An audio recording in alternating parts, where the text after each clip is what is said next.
안녕하세요, 로알람입니다. 이번 영상은 제팩 플러그인 대안 네이버 애널리틱스 사용법을 알려드리겠습니다. 제가 작년에 소개해드렸던 워드프레스 방문자 통계 플러그인 제팩이 유료화가 되었습니다. 희한한 게 제가 이제 유튜브에서 무료 플러그인 중에 좋은 걸 알려드릴 때마다 유료로 바뀝니다. 제팩이 유료화가 되면서 많은 분들이 저한테 제팩 플러그인이 유료로 바뀌었는데 어떻게 하냐, 방법이 없냐, 다른 플러그인 없냐 이러시는 분들이 정말 많더라고요. 그래서 제가 이걸 로어드 피드랑 유료 강의를 판매하고 있는 프레스라는 사이트에서는 리뉴얼을 했습니다. 이거 제팩으로 무료로 방문자 통계 플러그인을 이용하고 싶으신 분들은 유튜브 고정 댓글을 참고해 주시고요. 제가 애드센스를 올해 4월에 다시 시작하면서 네이버 애널리틱스를 제 사이트에 추가를 해봤거든요. 근데 애널리틱스는 구글만 좋을 줄 알았는데 네이버도 좋더라고요. 이게 구글 애널리틱스는 네이버 집계가 제대로 안 보이는 경우가 있거든요. 그래서 제가 이제 제팩 플러그인이랑 같이 이용을 했었습니다. 크로스 체크하려고. 근데 네이버 애널리틱스도 정말 좋습니다. 네이버 애널리틱스 사용 방법 시작하겠습니다. 네이버 애널리틱스를 추가하는 방법은 굉장히 간단합니다. 일단 여러분들이 네이버 검색창에다가요, 네이버 애널리틱스라고 입력을 해주시고요. 첫 번째로 보이는 거 들어가 주시고요. 오른쪽에 바로 시작하기를 클릭을 합니다. 약간 동의가 이제 필요하다고 뜨거든요. 확인 눌러주시고 여기서 다음을 눌러주세요. 이거 돈 나가는 거 아니에요. 이용 약관에 동의합니다. 그리고 다음. 그러면 이제 사이트명이랑 사이트 URL을 입력하라고 나와요. 그럼 이제 여기서 어떻게 하냐? 이 사이트를 복사 붙여넣기 하고 여기 사이트명은 로알람 유튜브 워드프레스 콘텐츠 이런 식으로 다음 이러면 이제 생성 중이 뜨거든요. 이 스크립트를 넣으라고 뜹니다. 얘를 컨트롤 C를 해주세요. 복사하고 이 플러그인에 새 플러그인을 추가한 다음에 여기다가 헤드 푸터 이렇게 입력을 해주세요. 헤드 푸터 코드라고 이거 보이시죠? 10만 활성화된 거. 얘를 지금 설치를 눌러주세요. 얘도 되는데 그냥 얘 설치해 주시면 됩니다. 활성화를 눌러주시고 그리고 이제 내리다 보면은 우리가 방금 활성화한 거 이 헤드 푸터 코드 보이죠? 설정을 클릭을 해주세요. 설정. 헤드 코드에다가 컨트롤 V 이렇게 입력을 해주시고요. 그리고 나서 내려가지고 변경사항 저장을 클릭을 합니다. 그러면은요 어떻게 되냐? 뷰 소스로 보면은 이 애널리틱스 등록한 게 이제 뜰 겁니다. 이렇게 보이시죠? 이렇게 뜨면 정상적으로 등록이 된 거거든요. 여기다가 이제 우리가 완료를 눌러주면은요 사이트 등록이 완료가 된 거예요. 등록 보이시죠?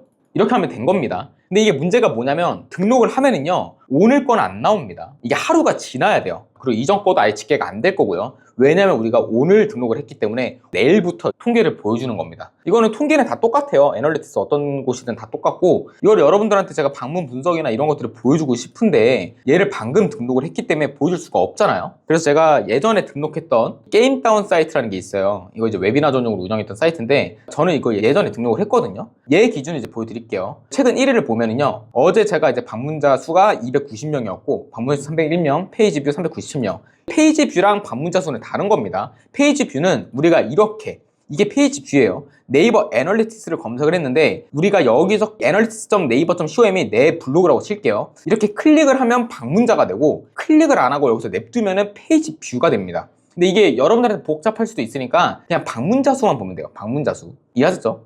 이렇게 해서 우리가 이제 지정도 할 수 있습니다. 8월 1일부터 8월 22일까지 얼마나 방문자가 접속이 됐어? 하면 이렇게 뜨죠? 이런 식으로 확인이 가능하고요. 방문자 분포를 이렇게 볼 수도 있고 신규 방문 횟수가 5,843명이다. 내 워드프레스를 재방문한 사람이 아니라 신규 방문 횟수는 이 정도 되고 내 워드프레스 사이트를 방문한 사람들이 재방문 횟수는 이 기간 동안 이 정도 나온다. 방문 비율은 22%다. 이런 식으로 확인할 수 있습니다. 그리고 이제 검색 채널별 유입이라고 해서 구글이나 네이버나 다음 중에 어떤 걸로 유입이 되는지 이렇게 확인이 가능하고요. 접속 환경별 방문자 수도 확인이 가능합니다. 내 사이트가 모바일 디바이스로 많이 접속을 했는지 PC에서 접속을 많이 했는지 이런 식으로 볼 수 있고요. 그리고 이제 탑 10 인기 페이지라고 해서 이 기간 동안 제일 인기가 있었던 글, 그러니까 제일 많이 방문했던 페이지 뷰, 얘네들이 1등부터 10등까지 나열이 됩니다. 무료 인터넷 사주가 제일 많이 들어왔죠. 비율이 33%고. 그리고 이제 체류 시간이 내 블로그를 들어왔을 때 내 방문자, 내 글이 얼마나 체류를 했는지 제가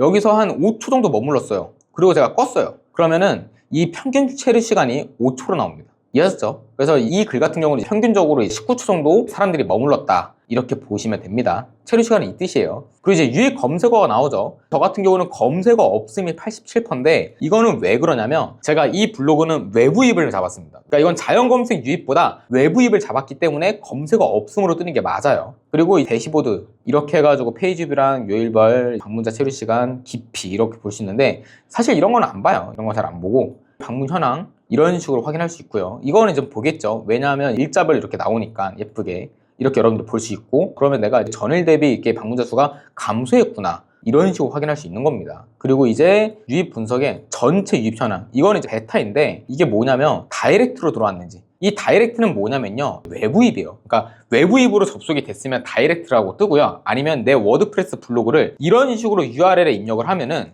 이것도 다이렉트가 됩니다. 다이렉트는 이제 북마크나 이런 외부입 이런 식일 경우 다이렉트로 뜨고요. 검색이랑 일반 유입 같은 경우는 자연 검색 유입이라고 보시면 되겠고요. 소셜은 말 그대로 소셜이죠. 인스타나 페이스북이나 카카오톡이나 이런 데에서 들어온 거를 이렇게 보여주는 겁니다. 그리고 이제 채널 유형별을 보면은요, 더 자세하게 확인할 수 있어요. 네이버 검색에서 19명이 들어왔고, 다이렉트에서 7,288명, 구글 검색으로 152명이 접속을 했고, 네이버 검색으로 19명이 접속했다. 이런 식으로 확인 가능합니다. 이 정도면 괜찮은 것 같아요. 왜냐면 무료인데 이렇게 상세하게 보여주는 게 사실 재팩 말고는 전 본 게 없거든요. 구글 애널리틱스도 잘 보여주긴 하는데 이게 초보자분들은 구글 애널리틱스를 다루기가 굉장히 어렵습니다. 네이버 애널리틱스는 진짜 처음 다루는 사람도 보기 너무 편해. 그래서 이런 식으로 확인할 수 있고, 실시간 분석이라는 게 있는데 이게 구글 애널리틱스도 실시간 분석이 있거든요. 근데 구글 애널리틱스 같은 경우는 5분인가 15분 단위로 밖에 안 보여줘요. 제가 옛날에 애널리틱스 썼을 때는 이게 5분 단위까지 보여줬었던 걸로 기억을 하고, 지금은 제가 알기로 30분인가 15분으로 바뀐 걸로 알고 있거든요. 근데 네이버 애널리틱스는 5초 단위로도 보여줍니다. 신기하죠? 1분 단위로도 보여주고, 이건 여러분이 확인하시면 되겠고요. 사용자 분석 같은 경우는 운영체제인데, 이 운영체제는 저는 봐요. 왜냐하면 내 워드프레스 방문자가 지금 여기서 8월 1일부터 8월 22일까지 있었던 방문자 운영체제를 보면은 1등이 iOS예요. iOS는 애플이죠. 아이폰인데 이 아이폰에서 방문자 수가 비율이 33%나 된다. 그러면은 당연히 사파리 브라우저를 쓰겠죠. 물론 이제 아이폰 쓰는 분 중에서 크롬 브라우저를 쓰는 분도 많긴 한데 보통은 사파리 브라우저를 많이 쓰더라고요. 그래서 이렇게 사파리 브라우저에서 많이 접속을 했고, 그 두 번째가 이제 PC다. PC에서도 이제 맥OS가 있고 윈도우 10이 있고 11이 있고 여러 가지가 있지만 그 중에서 윈도우 10이 많이 접속을 했다. 세 번째는 이제 안드로이드죠. 안드로이드는 운영체제가 너무 많기 때문에 이 3번, 4번, 여기 7번까지 안드로이드라고 그냥 통합으로 보시면 되겠고요. 그리고 이제 5번 같은 경우가 맥OS, 아이맥 같은 거, 맥북 이런 거라고 보시면 되겠고, 제가 이 운영체제를 왜 보냐면요, 일단 아이폰이나 맥 운영체제로 접속을 하는 사람들은 CTR이랑 CPC가 낮아요. 그러니까 이게 무슨 뜻이냐면 아이폰 같은 경우는 보통 10대랑 20대가 굉장히 많이 씁니다. 30대 초반도 쓰긴 하는데 제 나이대 기준이 제일 많이 쓰더라고요. 연령층이 낮기 때문에 이런 애드센스 광고를 클릭을 절대 안 하려고 해요. 애드블럭을 쓴다거나. 그렇기 때문에 저처럼 어린애들이 많이 접속하는 브라우저 운영체제여서 사파리 브라우저나 아이폰으로 접속이 된 사람들 같은 경우는 상대적으로 안드로이드보다는 CPC, CTR이 낮을 수도 있다. 이렇게 생각하시면 되겠습니다.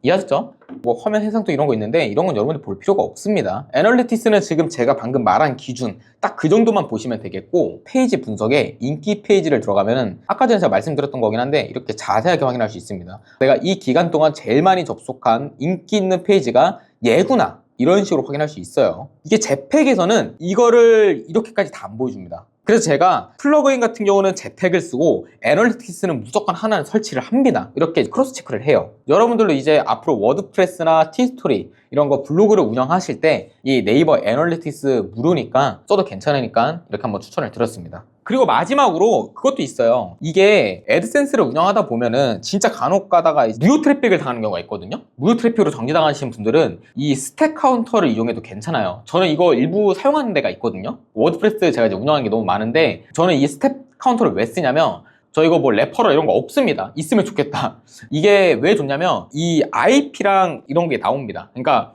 방문자 추적이 완벽하게 가능해요. 내가 예를 들어서 애드센스를 운영을 하고 있는데 누군가가 부정 클릭으로 해서 내가 무료 트래픽으로 정지를 당했어. 너무 억울하잖아요. 그럴 때는 구글에다가 우리가 소명을 할 수 있어요. 나 이거 무료 트래픽 내가 한 거 아니다. 누군가가 공격을 했다. 봐라 하면서 객관적인 증거 자료를 보여줘야 되는데, 이 스택 카운터를 이용하면요 어떻게 되냐, 그 사용자 IP까지 잘 나와요. IP까지 다 나오거든요. 봐라, 이 IP가 이제 부정 클릭을 해가지고 내가 정지당한 것 같다, 내가 잘못한 게 아니다, 이런 식으로 하면 무료 트래픽이 풀리는 경우가 많습니다. 이런 거 참고하시면 되겠고, 원래 옛날에 제가 워드프레스 했을 때는 구글 애널리틱스에서 IP를 추가해가지고 이렇게 보여줬었어요. 이런 스택 카운터처럼. 근데 이게 애널리틱스가 바뀌면서 없어졌습니다. 그래서 이 스택 카운터 같은 경우는 무료는 아니에요. 한 달에 $9 정도 내야 되는데 30일 동안 무료로 체험할 수 있고, 여러분들이 워드프레스나 TS토리로 어느 정도 수익이 나오시는 분들은 이 유료 스택 카운터를 이용하는 것도 고려해 보시면 좋겠습니다. 그래서 이게 무료로 30일 동안 이용을 할 수 있는데, 이런 분들이 있더라고요. 이게 무료로 30일 동안 이용할 수 있으니까 메일 주소를 계속 갈아 껴가지고 30일마다 바꿔라, 이렇게 하면 무한대로 사용할 수 있다 이러는데, 저는 굳이 그렇게까지 하면서 이용하진 않습니다.